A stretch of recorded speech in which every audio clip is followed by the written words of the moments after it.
Assalamualaikum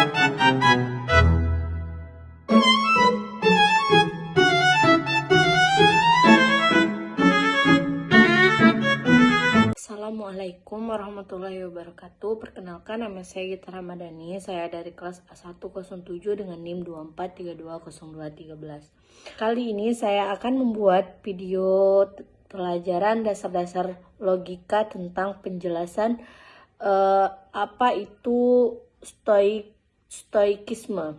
Stoikisme adalah sebuah filsafat Helenistik yang didirikan di Athena oleh Zeno dari Kitium sekitar awal abad ke-3 sebelum Masehi. Stoikisme menekankan pengendalian emosi melalui penggunaan akal dan kebijaksanaan serta hidup selaras dengan alam dan rasio. Ide pokok stoikisme. 1. Hidup sesuai dengan alam. Stoikisme mengajarkan bahwa kebahagiaan dan kedamaian batin hanya bisa dicapai jika kita hidup selaras dengan alam dan rasio.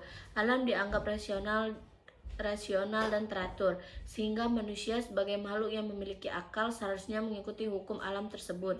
Pengendalian diri dan pengendalian diri dan emosi.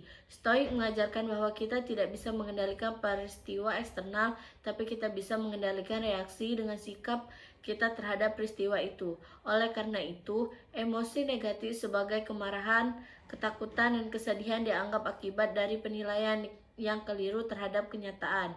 3. Dikotomi kendali. Stoik membedakan antara hal-hal yang berada di dalam kendali kita atau pikiran, sikap, tindakan, dan hal-hal yang di luar kendali kita atau kesuksesan, kekayaan, kematian, opini orang lain.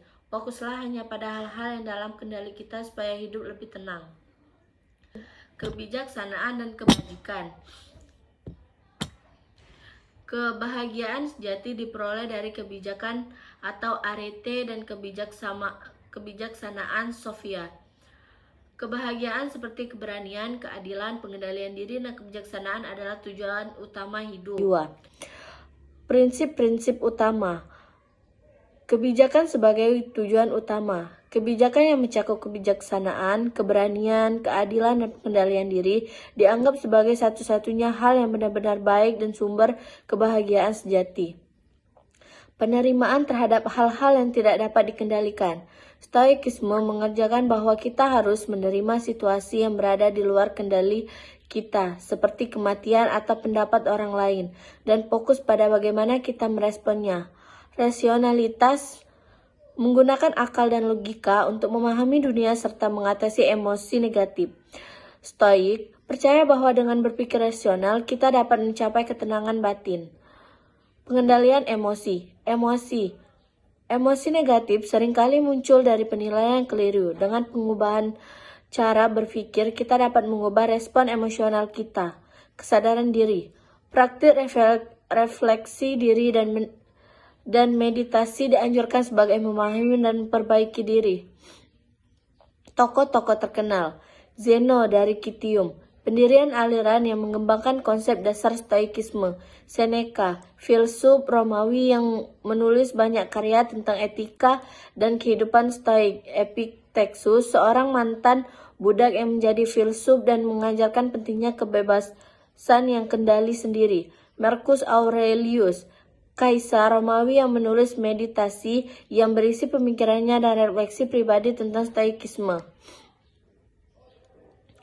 Aplikasi dalam kehidupan sehari-hari. Stoikisme memiliki banyak aplikasi praktis termasuk mengelola stres, membantu individu mengalami tantangan hidup dengan lebih tenang, pengembangan diri, mendorong refleksi dan kesadaran diri untuk meningkatkan karakter, manajemen emosi, menyediakan alat untuk mengatasi emosi negatif dan meningkatkan ketahanan mental.